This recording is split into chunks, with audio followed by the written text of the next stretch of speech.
without further ado, I'm really pleased. I'm going to introduce Bronwyn.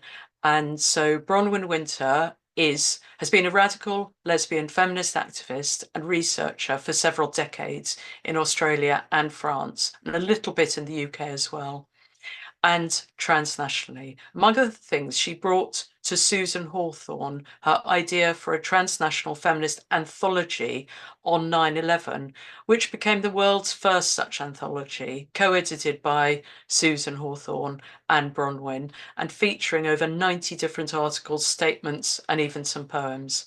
So thank you so much for being with us today, Bronwyn. And the title of your talk is Sorting Out Our Left from Our Right, Australian Feminists for Women's Rights. So over to you. So AFORWA, which is our acronym, AF figure 4 WR, pronounced AFORWA. I like that because it has the idea of forward in it, and we like to think we're moving forward, not backwards. So Australian Feminists for Women's Rights, we came together out of exasperation. So it happened a couple of years ago. We had a federal election in Australia on May 21st, and the Australian Labor Party won, not by a landslide, because there were a lot of independents, sort of centrist independents who won a lot of seats from the Liberals, sort of dividing the left vote a little bit. But they won by a very significant majority. They got 77 seats. The Liberal National Party coalition got 58, and then you had the crossbench had about 16. So they did win by a fairly significant victory. Now, in the lead up to that election, we had a captain's pick of candidates in the Liberal Party in New South Wales, a captain's pick being when the executive of the party sort of swoops in and undermines the democratic processes of pre-selection for election. That happens not just in the Liberal Party, it's happened in the Labor Party as well. In this particular case, the captain's pick was a political novice by the name of Catherine Deves.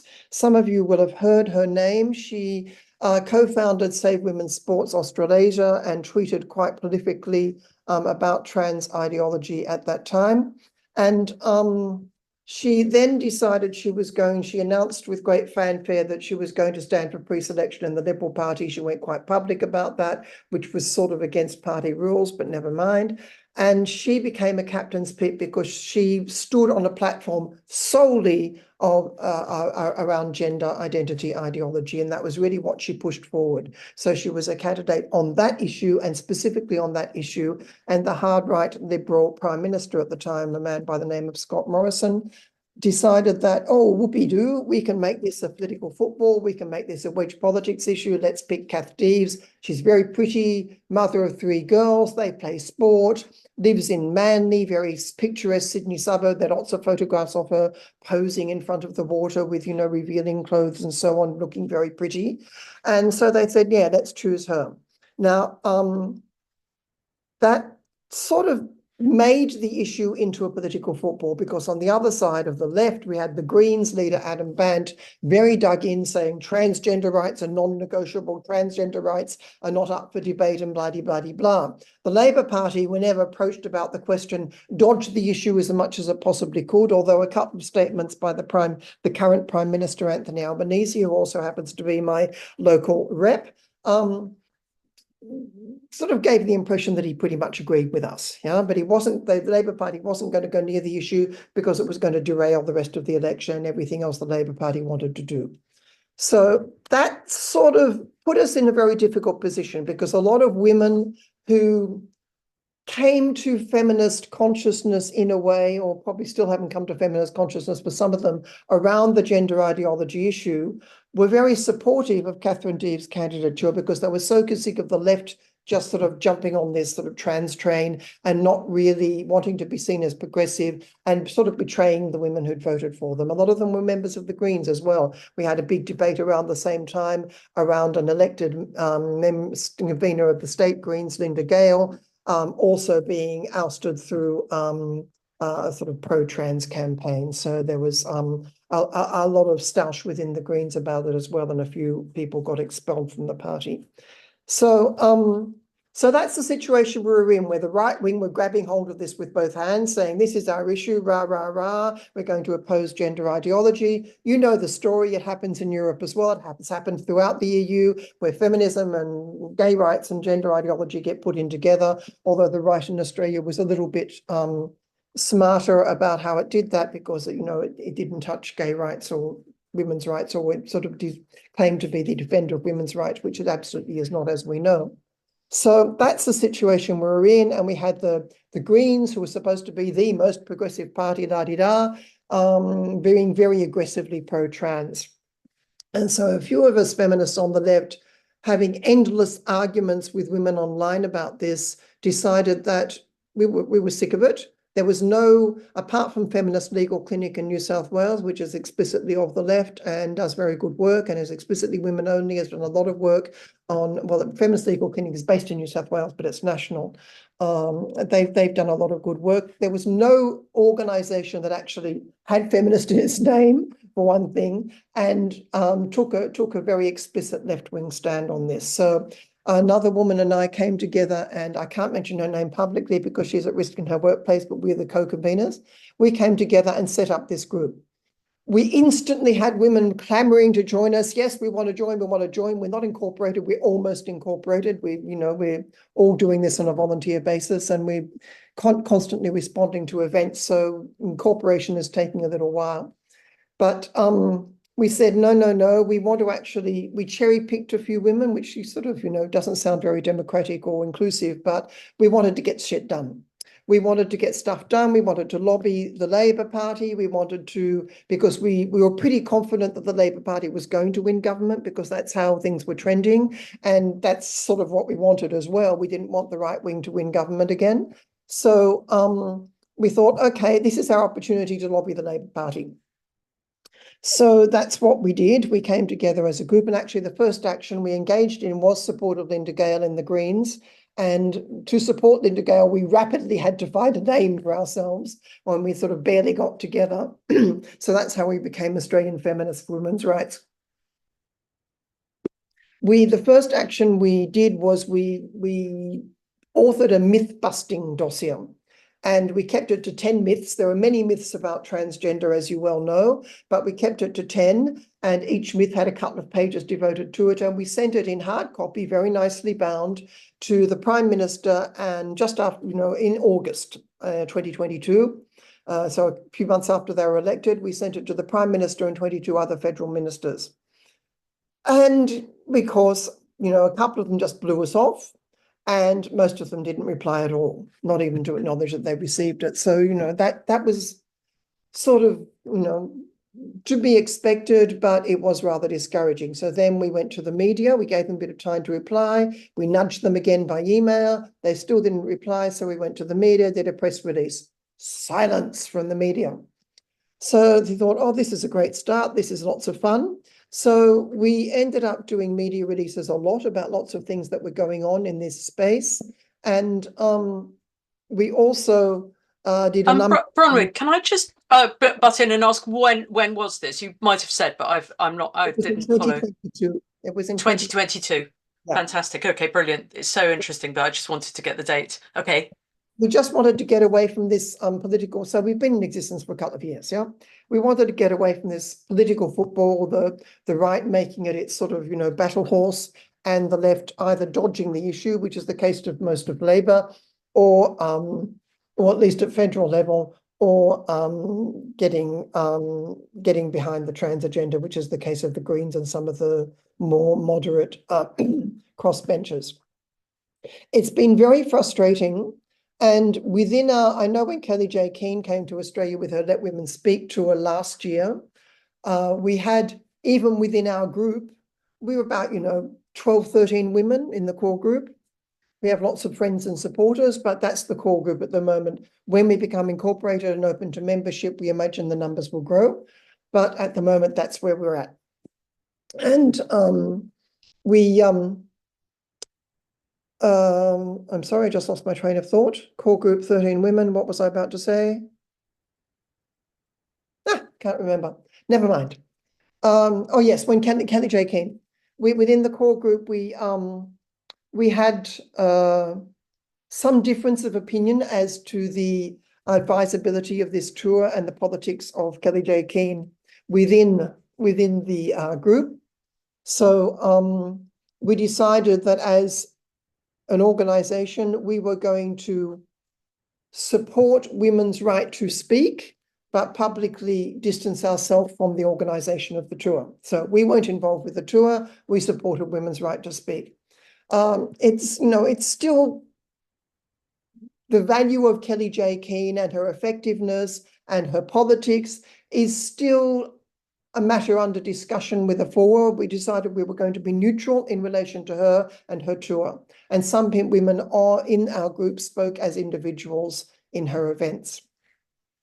You probably heard of what happened in Melbourne, where Nazi groups stormed the podium, and then it got widely reported in the press and by certain political members of the political class across the spectrum, Liberal Party, Labor Party, and Greens in the state of Victoria, as we were somehow pro-Nazi. Anybody critical of gender ideology was somehow pro-Nazi. So that's the sort of spin the left was putting on it, and even parts of the right, moderate right.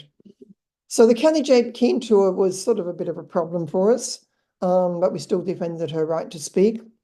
It's been, and we understand women's absolute desperation to have a public platform, to get up there, have the microphone and say their piece.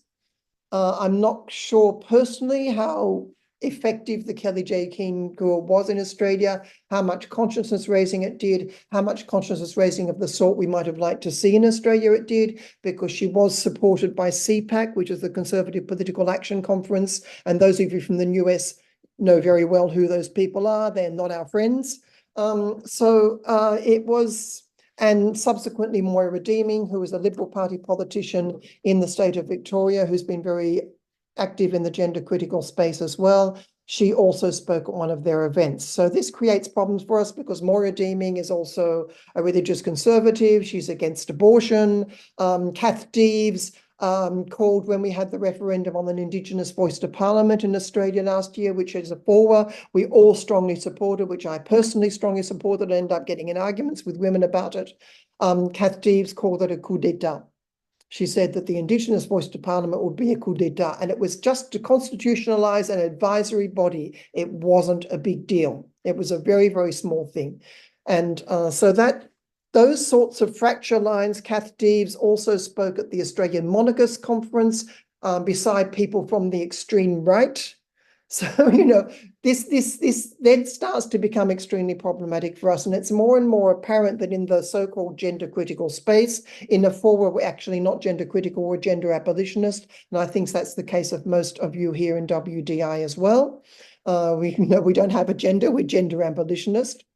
And but a lot of women in the gender critical space, as I said before, sort of became piqued by the trans thing, as we say, but didn't really have a broader feminist consciousness or analysis or politics within which to situate their objections.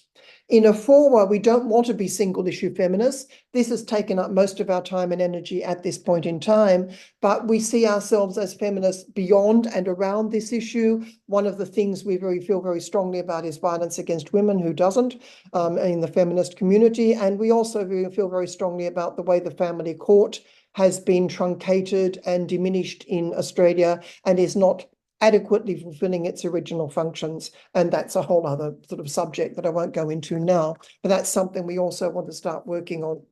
We've done a number of submissions. One of our submissions was also on the Federal Human Rights Framework. That was last year. We did a very lengthy submission of 70 pages. You can download it from our website. I'll put the website details in the chat and our Twitter handle as well, X handle, in the chat a little while later. We did a very, very long submission. It wasn't just about the gender and sex stuff, although part of it was about that. It was about refugee rights. It was about institutionalizing the Paris principles and making them operative in Australian law, arguing in favor of freedom of speech and assembly for all, which we haven't got inscribed very strongly in Australian law, and so on and so forth. So we do have a much broader remit than gender identityology per se. We know we're feminist for a reason. We know what that means. Most of us come from a radical feminist base. Some of us are members of the Labour Party. Some of us are former members of the Greens, and some of us are not members of political parties. So, and we're also trying to work on getting maybe a Labour Women's Declaration like the one in the UK happening in Australia as well. But the UK women are far ahead of us on that one. So there are many, many things we want to do. There are very, very few things we have time to do. And we're consistently dealing with this frustration of this left versus right political football thing, and the fact that some women, how can I put this kindly? Some women don't really have sufficient analysis to understand that the right are not our mates. Just because they say they're critical of gender ideology, they just want to return us to a conservatism where girls are real girls and boys are real boys, and that's the way it is. And even if we'll sort of tolerate homosexuals, we'll tolerate them, and that's okay, as long as they don't rock the boat too much, yeah? In Britain, we are so the stuff, but I think it's some of these podcasts or videos are global. They're increasingly hosted by men, and there are a lot of right-wing men, say GB News or The Spectator, who are reading up. I mean, there's loads of them, aren't there? That loads of right-wing men have their own position, which is, as you say, quite a conservative or religious position, and they believe that women are different from men, biologically different, and they agree with us, or they oppose transgender ideology. But they're being very, very quiet at the moment about what they think our role is going to be after we win the revolution. What I've noticed is they will argue against transgenderism, and they'll say it's of the left, and so they're anti-left, and they're often don't believe in climate change, or they want hierarchies and stuff. And then what they do is they want to appeal to us, but they're very, very silent on what they actually think our role is going to be later. I think they're going to, if we win this, they will say, look, we, the right-wing men, we won, and you women back in your home. And one podcast I was watching a while ago, two of these men were chatting, and one of them said, yes, being religious, we think women should be, they've got this special motherhood role, or, so they are naturally submissive. And the other right-wing man said, no, we don't talk about that in public. We're not going there. We're not talking about this thing. And so they really are absolutely not our allies, but they and they're quite sophisticated in their making sure that, or trying to cover up what they actually would do or want from us. So I think that the critique of the right is very useful. First, I never ever said for 1 second that I thought the ALP were great, that they were our friends all down the line, that they were going to stick up with us, they were going to stand and defend all our rights. We know as women that the party political machine is not on our side. However, if I have to choose... Maybe just speak quite a bit more slowly. And is the ALP the Australian Labour Party? Yes. The party political machine is not on our side, we know that. But between the devil and the deep blue sea, I'm going to choose the deep blue sea because I can swim. And I have a chance maybe of floating and a chance maybe of getting out of the deep blue sea. Once I'm in hell for good. So it's sort of, I'm seeing in the chat lots of this left-right distinction is not useful. You're saying the left are going to support sex-based rights. I did not say that. I said that the left, if we actually look historically at who has supported the rights of women and the rights of lesbians, and I also speak here as a lesbian and as a radical lesbian feminist, if we look at historically which political parties we have a better chance of getting support for our issues and our causes and our rights and the rights of Indigenous people and the rights of the homeless and the rights of refugees and so on and so forth, we are far more likely to get that support from the political left, party political left, than from the party political right, which does not mean I am saying the party political left is wonderful, it's perfect, I will bow down and pray to them. I am not saying that. But if I am going to make political alliances and I am going to choose anyone, any person in the world, any woman, let's just keep the men out of the picture for a while, because I agree with the points Brew was making, and possibly a lot of you here do as well. But if we're going to take any woman in the world who says gender ideology is terrible, we need to oppose it, then, you know, and if I'm going to say, yes, that woman's my ally, then I think we have some serious political problems.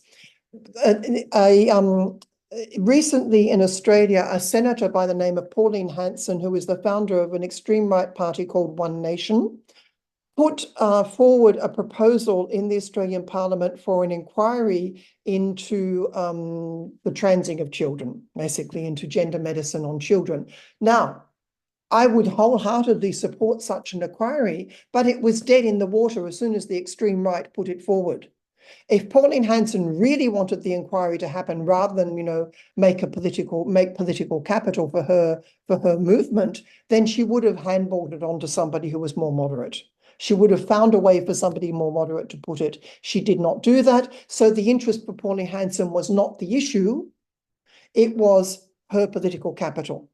So I think a lot of people in the Australian political space, and not just Australia, I'm looking at the US, I'm looking at a whole lot of other places, I'm looking at Macron in France, I'm looking at, you know, the left in Spain and the right in Spain. Spain's like probably the worst scenario in Europe right now as concerns trans ideology. You may disagree with me, but I've heard a lot of things about what's going on in Spain right now. We have the whole political class wanting to make political capital out of this. We know they're going to do that. We absolutely know they're going to do that. But in terms of the sorts of broader values that I want defended, then I'm going to work on the left, because as far as I'm concerned, working on them with the right, it's dead in the water. I'm not going to get to the broader values on the political right.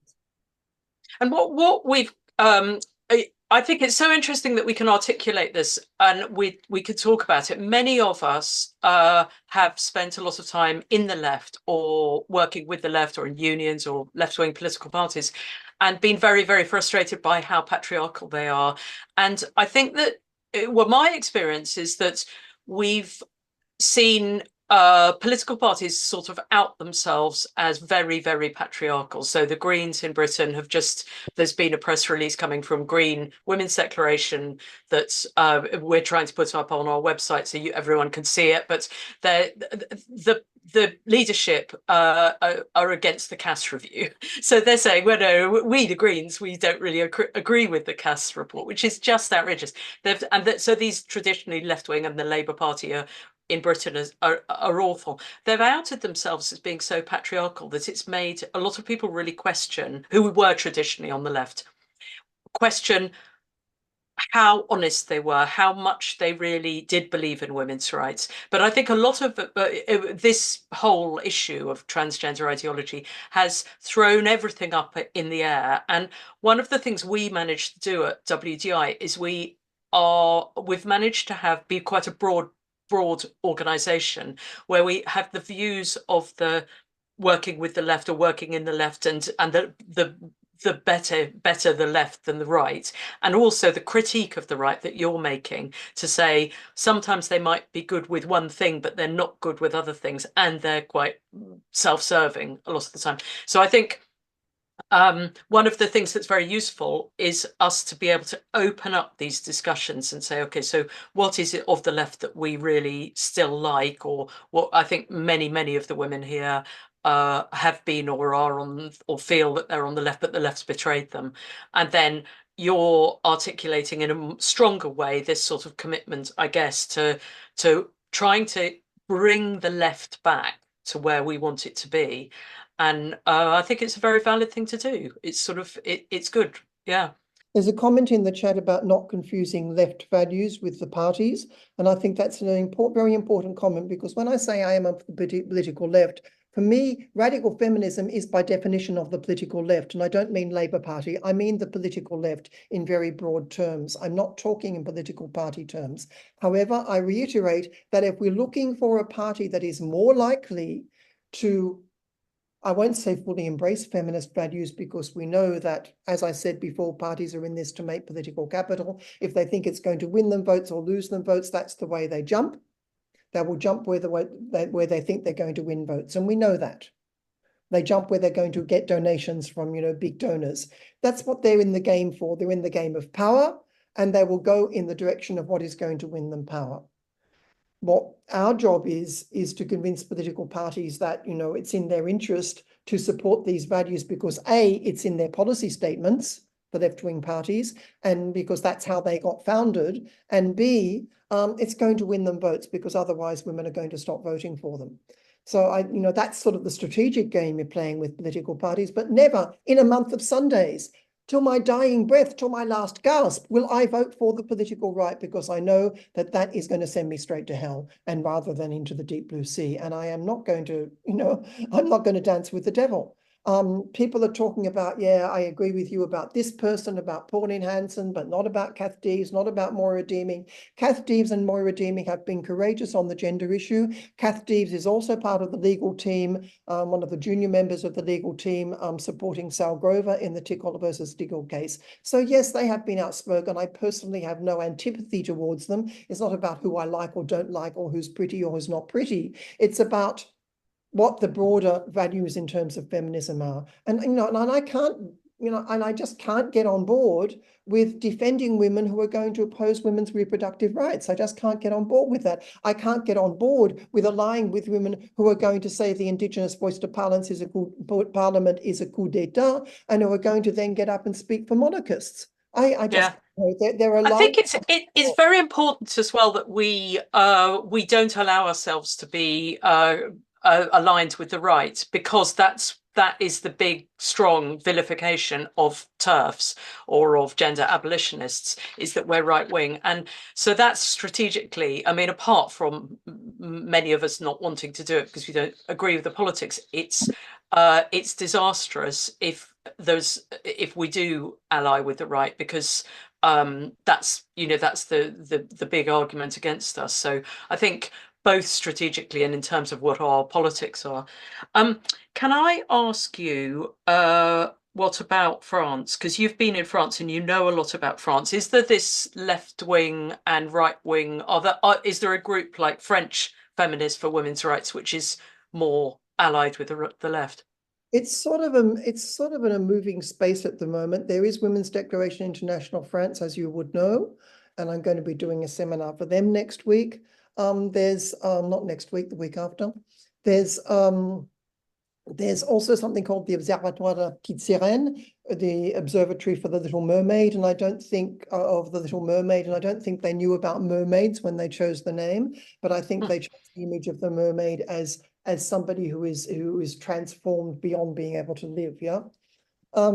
So they are specifically working on the transing of children. They're doing so largely from a psychotherapeutic and medical perspective.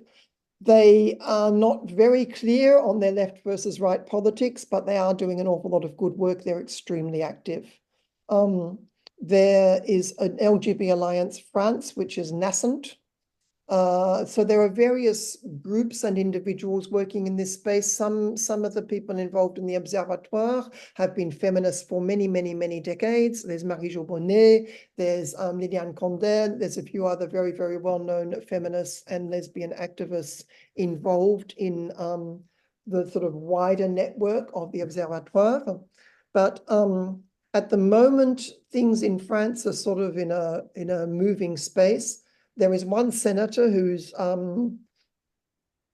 is with the Republicans. She's a right-wing senator who is sponsoring a conference at the Observatoire holding in the French Senate at the end of July, as I mentioned earlier.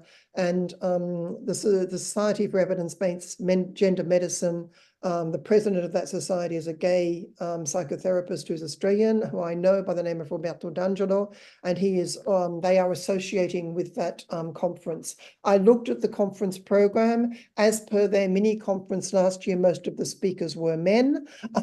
Not quite as, the proportion is not quite as overwhelming this year as it was last year. I think there were 2 women, Silvia Barasco from Spain, who was terrific, and one other woman, I believe, who spoke last year. But that sort of male dominance on our side is not just the Observatoire. I've also noticed it with LGBT Alliance UK. I went to their conference in London in October last year, and out of the speaker lineup, 4 were women. So, it was very male dominated as well. And it was very sort of top down. It was all plenaries. There were no workshops. So that sort of problem of working with men, but getting back to alliances with the right. In a forward, we don't say, we will not talk to anyone from the right wing. We will not associate with them. We will not look sideways at them. That's actually not what we do. However, we do choose our battles and we choose our alliances. We have been part of a campaign in the state of New South Wales, Australia being a federal system, as Megan Blake explained so very well last week. What's in the Australian Federal Constitution is what was constitutionalised at the time of federation, at the time of independence.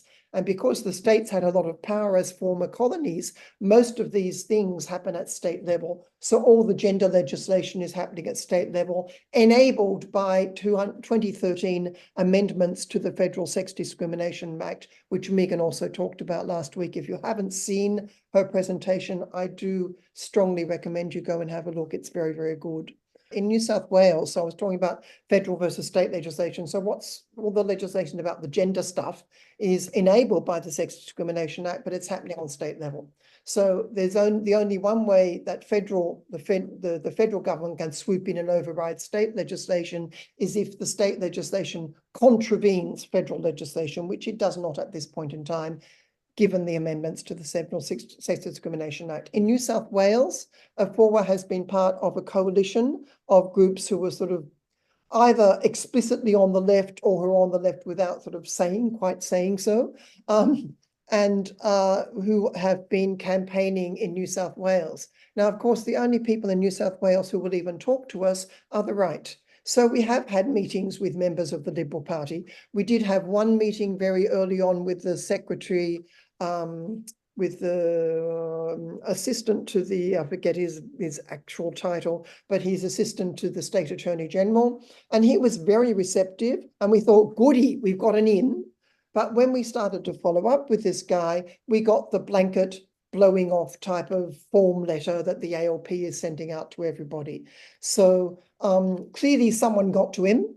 He sort of half opened a door to talk to us, but then the whole party caucus shut it down again. So because I think more so than any other party, I'm pretty sure this is probably the case in the UK as well, you have to toe the party line in the Labour Party. And even a member of the Labour Party who's actually on the Labour right, but he is in the Labour Party, who is ferociously opposed to this ideology, he voted with his party in New South Wales recently too, or he would have been kicked out of the party.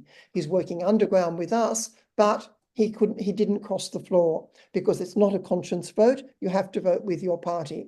So if he hadn't voted with his party, he would have been expelled from the party and no good to any of us because we actually need insiders in the party trying to help us out with information. Unfortunately, so far we have lost the battle in New South Wales, the so-called conversion therapy ban, which we think is a misnomer because we know that it's legislation mandating trans conversion on children. And that was passed in New South Wales. It's less awful than the Victorian law. It's probably less awful than any of the other laws, but it's still basically the same principle is operating in the New South Wales law. There is another bill in the New South Wales Parliament, which was put by an independent who nobody really likes, but everybody needs to work with because they need his alliance to get them over the line on certain things. That's an so-called equality bill, and it's an omnibus bill. It amends over 20 different pieces of state legislation. It touches on everything: prostitution, surrogacy, minors seeking medical treatment without parental consent, and so on and so forth. Again, as a coalition, we're trying to work within our separate organizations, but also together to try to lobby against that bill getting up. We may have a better chance of that. It's been sent off to an inquiry, to a committee for inquiry, and they are going to hold public hearings. Some of our groups have been invited to speak at that hearing. Coalition of Activist Lesbians, Feminist Legal Clinic, and Women's Rights Network Australia have been invited to speak. FORWA hasn't, LGB Alliance hasn't. We're not quite sure why, but that's who they have invited. That's good because some of our coalitions are getting a hearing on that particular bill. So any progress we make is progress. And just to reiterate, getting back to this left versus right thing and political parties and so on and so forth, we were formed explicitly to come at the left from its left flank.